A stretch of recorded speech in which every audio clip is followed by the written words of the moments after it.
दे दीजिए इनको दूसरा। हेलो। अनविल आखिर में साधु बाबा ने साहब को क्या कहे थे, इस पर समझाने की दया कीजिए। देखिए, दया तो महादेव करेंगे, आशीर्वाद साहब दीदी देंगे, हम आप कोशिश कर सकते हैं।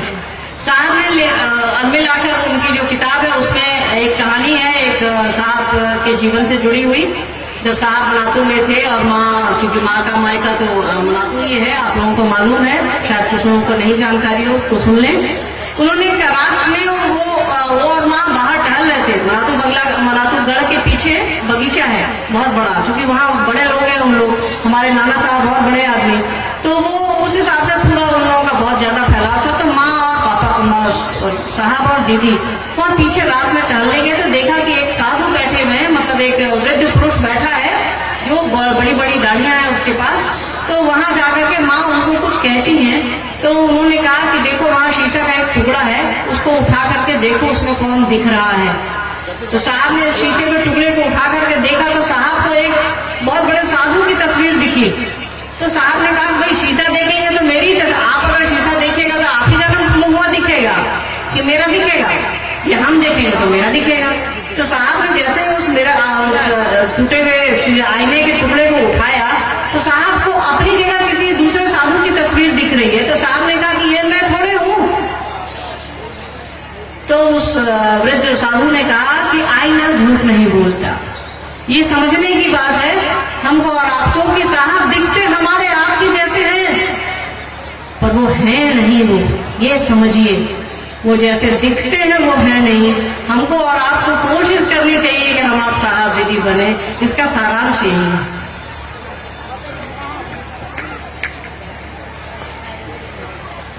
हेलो।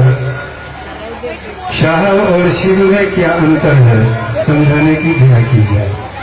शिव हमारे आपके गुरु हैं, साहब हमारे आपके मार्गदर्शक हैं। उन्होंने ही बताया है कि शिव को गुरु बनाना है और बनाने की विधा क्या क्या है।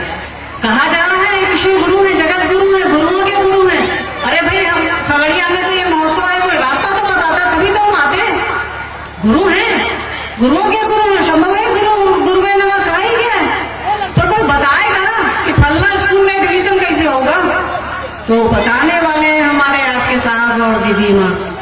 साहब हमारे आपके व्यक्तिगत रूप से महादेव है, शिव है, सब कुछ है, पर साहब ने जो कहा है वो तो करिएगा। अपनी लास्ट संगोष्ठी में, लास्ट शिव गुरु चर्चा में साहब ने साहब शब्द की व्याख्या करी है, उसको कभी आप ध्यान से सुने। मोबाइल पर मैं नहीं लगता कि मोबाइल, बड़ा वाला मोबाइल सबके पास होगा, यूट्यूब पर लाइव है ये, शिवालोक चैनल पे हर जगह देखिए, मुख्यालय के भी चैनल से हर जगह चैनल है, उस पर आपको समझ में आएगा कि साहब ने ये व्याख्या हम जैसा छोटा आदमी करे तो ये शोभा नहीं देता। साहब ने साहब किसको कहा है ये साहब की वाणी से सुनिएगा तो आपकी बुद्धि और आपका मन, अगर आप सही मायने में साहब के लिए सुनना चाहते हैं, सुनिएगा, आपको पता चलेगा साहब किसको कहते हैं। साहब को आप जो भी समझिए ये आपका व्यक्तिगत है, पर साहब ने जो कहा है कि भगवान शिव को गुरु बनाइए, ये काम हमको और आपको लेकर चलना है, उनका संकल्प हमको और आपको लेकर चलना है। 84 लाख योनि में मानव को ही गुरु की आवश्यकता क्यों है? क्योंकि बुद्धि है हमारे आपके पास, ईश्वर की सबसे अच्छी रचना है हम आप, उस परमात्मा ने बहुत फुर्सत से बनाया है हमको और आपको, तो जो चीज फुर्सत से बनती है उसके पास थोड़ा अलग होता है, ठीक है।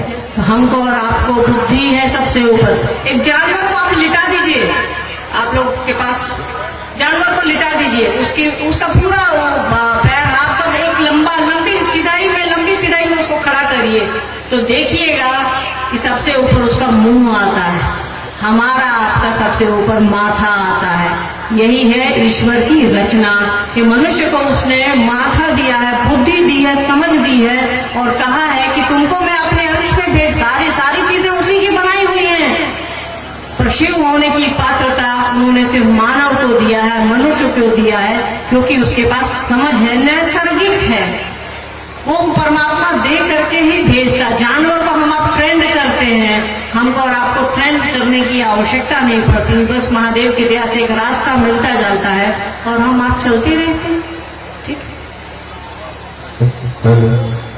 कालांतर में शिव गुरु सत्ता की स्थिति स्पष्ट हो जाती है, कब एवं कैसे समझाने की दया की जाए। बहुत सारे हिसाब से सवाल करिए। चलिए, कालांतर में शिव गुरु की सत्ता की स्थिति स्पष्ट, जब आप किसी से जुड़िएगा, किसी को अपना समझिएगा, तो संबंध बनेगा कि नहीं बनेगा? बनबे करेगा। कालांतर का अर्थ होता धीरे धीरे समय के हिसाब से, बड़े बड़े शब्दों में नहीं उलझना। साहब ने यही तो किया, हमारा धर्म अध्यात्म बड़े बड़े शब्दों में उलझा था, साहब ने आसान कर दिया। उस शिव को शिवालय से उठाकर शौचालय में ला दिया। उन्होंने कहा कि तुम लैट्रिन में भी हो, बाथरूम में भी हो, वहां भी तुम दया मांग सकते हो, नमः शिवाय कर सकते हो, अपने आप को समझा सकते हो। ठीक है, तो समय के प्रवाह में आप जैसे जैसे आपका मन पकड़ेगा कि मेरा है मेरा है मेरा है, संबंध बन जाएगा। ठीक है, तो संबंध सारा खेला संबंध का ही है, बड़े बड़े शब्दों में उलझने की आवश्यकता नहीं। ठीक, शिव गुरु चर्चा में मांस मछली क्यों खाते हैं, समझाने की दया की जाए। कि भाई क्या कर दिया शिव गुरु चर्चा में मांस मछली काहे खाते हैं? चलिए, पहले ये सब काहे को छोड़ दीजिए। दूसरी बात है कि कोई अगर खाइए लिया तो क्या अपराध कर दिया? याद रखिएगा, वो साहब है, उन्होंने कभी नहीं कहा। हमारे घरों में भी जिस दिन शिव गुरु चर्चा रहती है, जब हम लोग कहीं महोत्सव में, संगोष्ठियों में या कहीं बाहर जाते हैं, तो हम लोग साहब ने कहा है कि भाई जो मन करे वो खाइए, जो मन करे वो करिए, पर लोगों की भावनाओं का ख्याल रखिए। ठीक है, ऐसा नहीं है। शिव शिष्यता में